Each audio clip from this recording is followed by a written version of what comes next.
tu as venu de la presse. Oui. Siko, Patrick Massidi, maman, j'ai raté l'avion. Donc, les patrons, les boss. Non.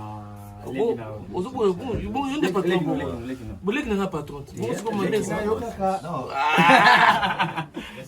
Les patrons, les boss. Yeyo. Donc, à Fungoli plan nae, à Bivé Foyoya, étant que Mbiarador. Donc, plateau, donc, il y a un moment où la champagne. Le tocha moka koswa. Parce que, balé qui baye na moto asika. Babi, bamo baye na maya asika, moto asika. J'ai su que comme il venait non, il faut studio, plateau, donc système à BFM. Système à Canal Plus, donc il va le dire, bango baye bongo, batu nyonso, partout où vous êtes, sur le ça l'émission en moins qualité. Image na yo, ba makamu na yo, ba faire na yo, et yo kanae pantana partout. Donc une seule adresse, 70 boulevard Anatole France. Et puis studio sans micro bezawana. Sovoye au coup à Patrick Massidi, au coup à T10 ou T10. Oh, T10. Oh, il y a mon scooter. Bana mon scooter fait bien beauté. T10 yeyo, au coup à T10 bazaliawa. Donc studio Yasika. Confort yakilelo donc maramuto donc ba soigner on a ndenga danger donc venez nombreux boya opanza basango na bino awa ya moni tolobi babi fallait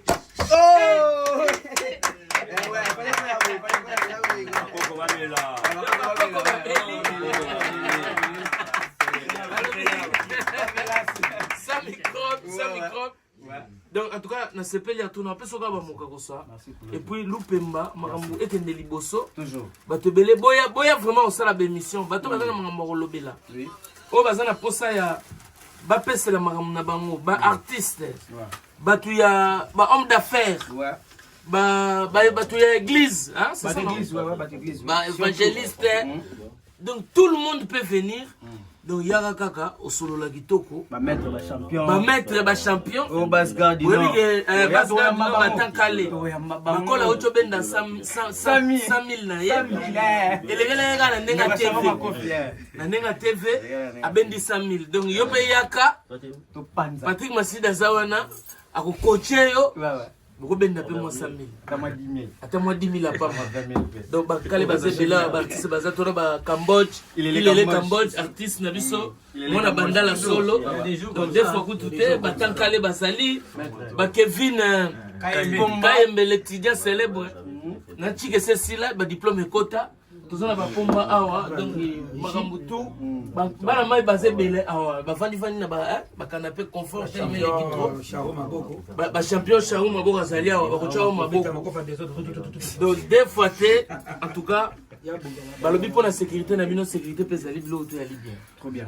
donc voilà on a une noyau loba on va faire tout servir champagne il y a des gens comme ça il est comme moi merci pour la présence Anel Kaba Fossette donc fallait artiste ça po artiste ba soager siko muta sali ba boulot yeyo de nouvelle génération soko za na posa ba travaux il y a déco intérieur donc va la décoration intérieure donc placo ba bilo électricité garçon homme tasali donc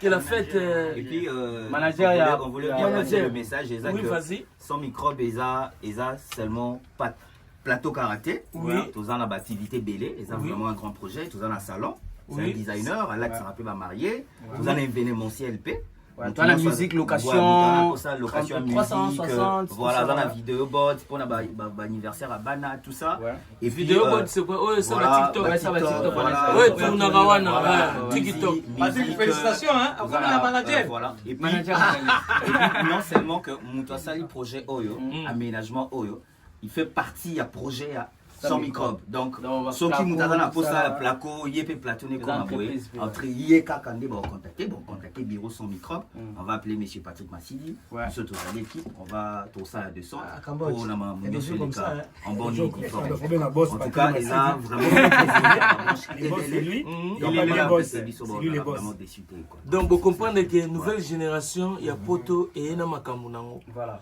donc ba jeune lelo babi projet sur projet po teza souté que non otelemi na point o me la canette na loyenge ba chaîne à lelo bazo réfléchir ba chaîne à lelo pour les belé en tout cas salon de coiffure babi émission na loyenge donc babi la nouvelle génération.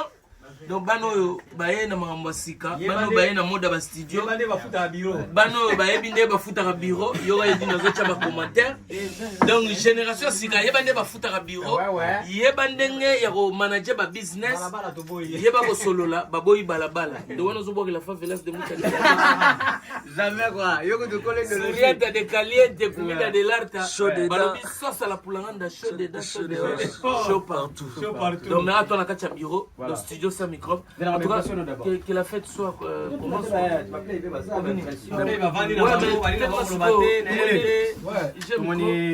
Cambodge, il y a qui a moni mais faut pas que ça microbe ça rappelle journaliste hein. Bien sûr. Mais il y a un présenter comme journaliste.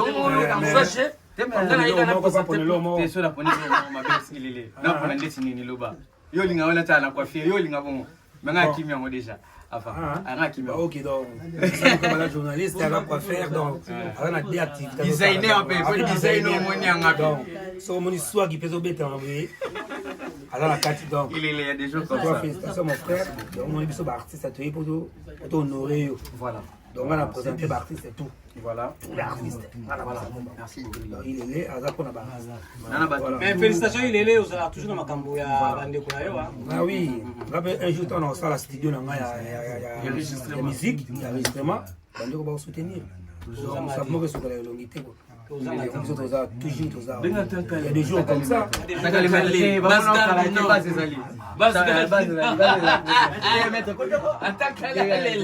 Atakale ya kopese la bapomba bayoka. Atakale basina signaler bato. Bato basala mela ba force ba été masidi. Zonga sala plateau yo. Zo niveau. Yemta senga ke masidi zonga sala plateau. Ndenge nani abaki 100,000 wana. Koto suka ndenge. Bakole. Ani sona ndanga ndole. Ani Congo na 24 champion, biso ba ndoliste. Sauf que dans Zénith, jamais au Fatia Bimselo au Mamoki. Voilà. T'es les émissions là déjà. Oh, tiens, calé la polémique. Attaque à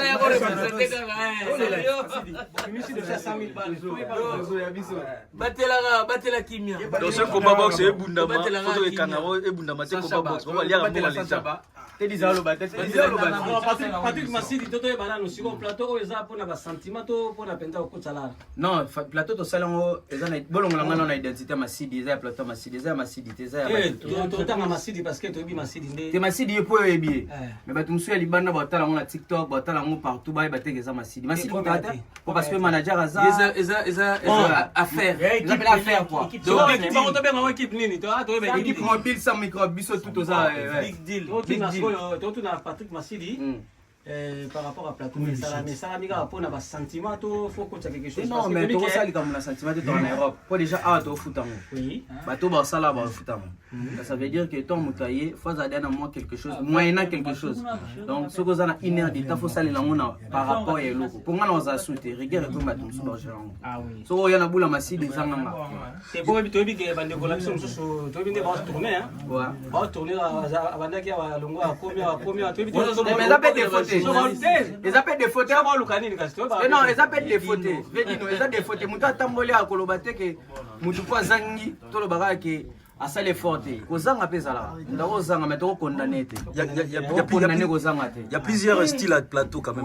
Parce soit là on est en Milan. Pourquoi expliquer sur le style à plateau tout le monde il y a plusieurs décors. Ouais d'accord merci beaucoup Anilga. Ah oui ça déjà ah il a plus côté analyse. Mais surtout ça li analyse awa bato musu ba ko linga balongwe basali analyse na bango petoche nini na bango affiche na bango c'est l'émission na bango nde balinga to ba proposer biso to décorer par rapport na bango. OK. Ah oui ça to mona mwasi na mwandule. OK. Bato ba mwandule ba ilele to bengisi ilele. Tu peux se canapé na munene avant na yemo clé de sol clé de sol pena avant nia yango il est là za ngona kingo de côté ne ando banda yango la biso to sa koto to yimba mais koto pesa pe plateau ba forme ba plateau belé Eric am tato pesa biso Eric Bitam tape ça moi dizaine alors bité masito ke nango boto zong songo boy donc ezaki facilité poto to beba ni moi toi so ebise bo kanga na tiki nanga bon aloko tiki nga pe na biso kete o ba esouté to beba ni moi trop mais c'est un monsieur gentil a aidé nga fort plateau ezalaka mpona yo moko to ezala mpona naza te na plateau elongi nanga eza te elongi nde bajournaliste baya bakosidentifie bango nga aza na ngai eza yanga te donc en même temps mpe ozolue se tokoloba tozolue se voilà eza business il y a des locations surtout alinga sala émission na ye prédication ala plateau te pasteur namonaki mpe Christian Absenga ndo ça l'émission foot.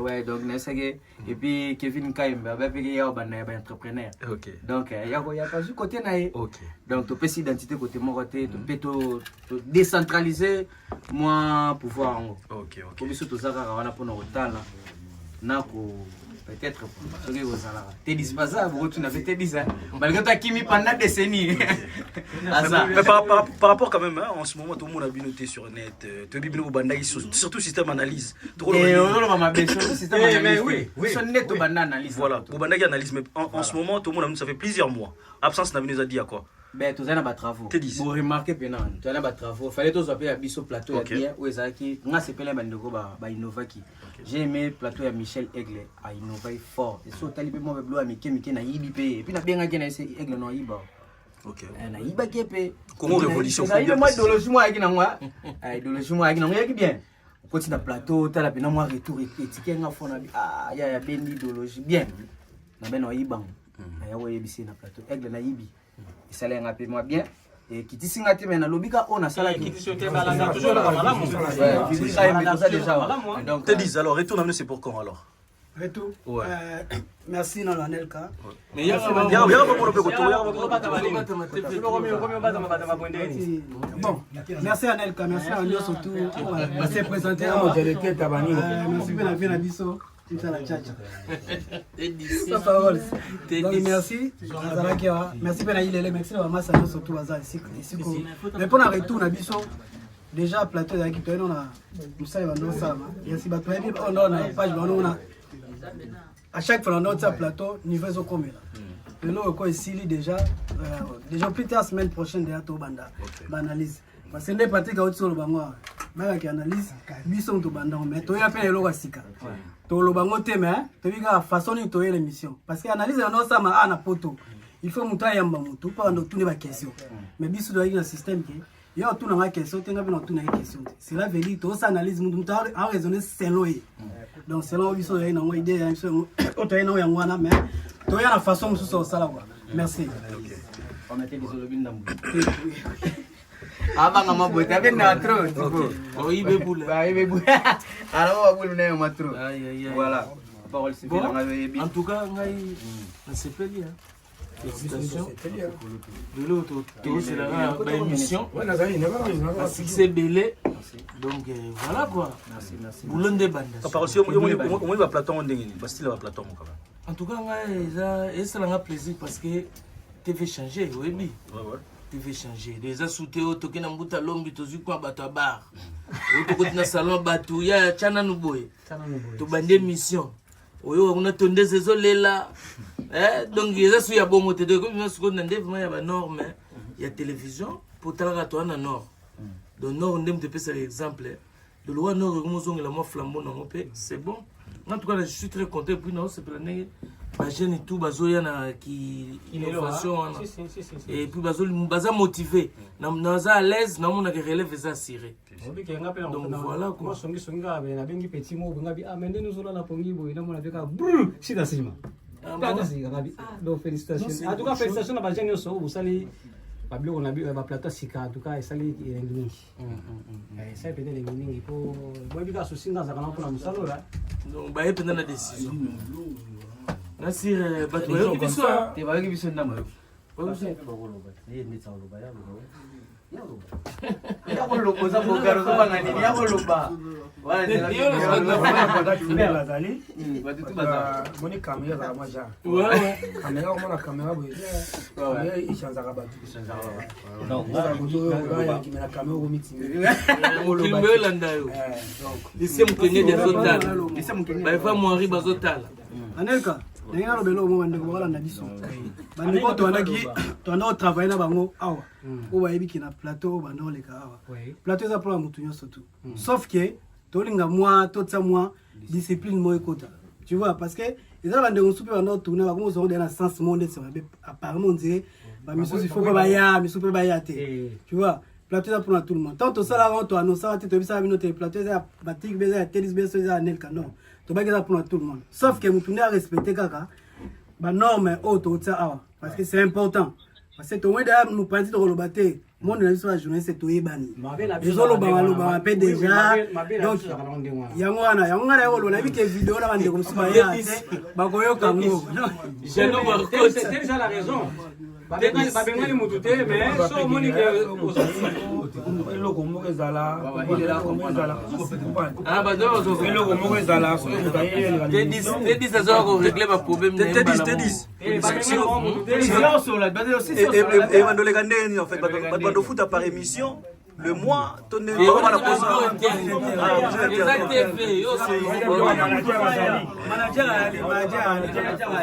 manager félicitations hein ça mais comme la manager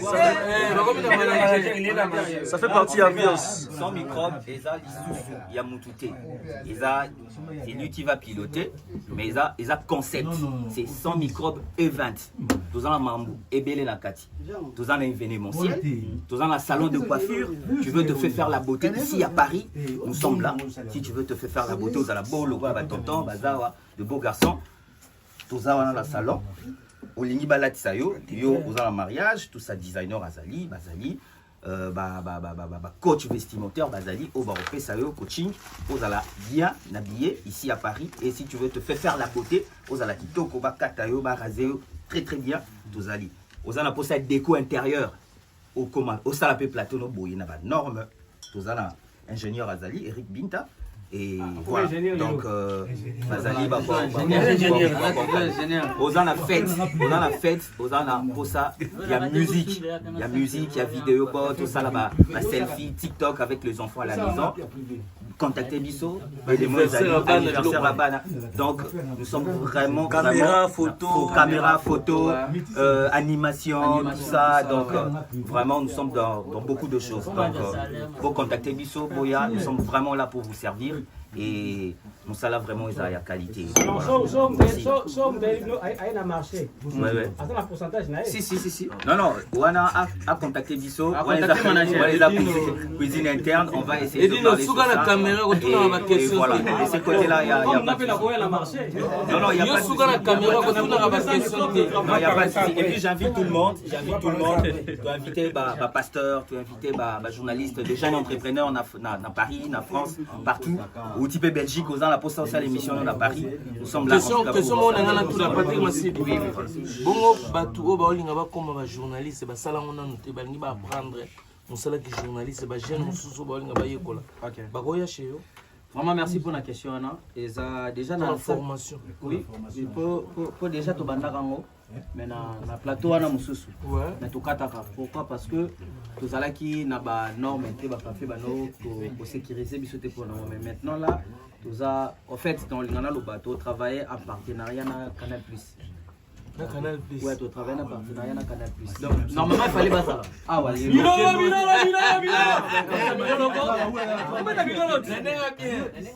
On a pas ngi yoko na nisi. Manager da Solaima. Nanenga bien, tu vas former. Tu former, moi na oya congolais nga journaliste. Wala comme journaliste. Nga ba sala ba jewana oya na. Asa ba c'est ça boulot. Boulot na ngo ba c'était pas ça pena boulot. Boulot. Aroya. Si. Tu former, pas parole ça. On formé, on a peine à rechercher. Tu t'en proches. Il y a un retard avec une observation. Pendant stage. Les gars, tu sais, ils vont break, tu sais, ils vont bien. S'il faut que je me présente, je dirais que moi-même, je suis journaliste de formation. Je bac plus 5 de l'ISTA. De l'ISTI, de quoi là? De l'ISTI. IFASIC.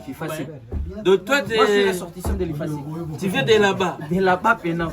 De là-bas, là-bas. Oui, j'ai bac plus 5, j'ai mes collègues à moi, à qui on va travailler. Félicitations. 3 master. Tu travailles dans IFASIC.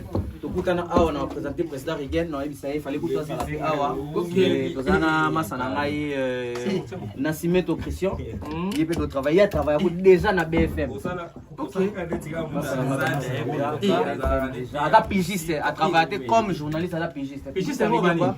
Pigiste c'est ça muto za information ou za ba faits sociaux aye nango na kata ya télévision na chaîne bango ba traiter na éditorial la bango selon ligne d'éditorial na bango. Voilà donc journaliste za muto ya récolter déjà moi ya journaliste même na moi ya journée na kata. Journaliste mutape sa qualité essentielle de l'information ya journée voilà. Yebe a zoakate à l'ambiance mais pour le recevoir il faut ça la récolte d'information au traité à codifier. Pourquoi ça journalisme était goyega mama ozaki anel ka bete mutu so traité mote ba okango pour anel ka tali tout bango mibale ba osala ka même musala non c'est-à-dire nani ba ça pigiste ça reçoit information il est abimisi album OK il est album ne bimaka bima le 25 aye nango l'information pas par ça tali le 25 et au senga nini faut il est là ça là a commis ko sa précision dans quatre informations il y a pigiste ça nango parce que c'est il y a ça la différence en fait il y a une grande différence entre journaliste et chroniqueur. Journaliste appelle ça information na qualité essentielle de la journée wana alors qu'un chroniqueur a une chronologie. Il y a le mot chrono et ça na kati wana chronique musicale donc ça temps moko donné pour la musique wana ya benga chronique musicale historique quoi. Voilà, merci. Et là temps moko donné pour la chronique wana donc check moi ça. Merci beaucoup. C'est bon pour la lelo. Tozana Congo 10 batu baza ba émission musu ezali biso tokota ekaka. Na ndenge ga ya intervention rapide. pas parole quoi. Mais so ko katela nga wana po. Merci à ma terminer. Merci pour la féliciter batu. Merci. Bon comprendre à la prochaine tokutani check. Voilà quoi.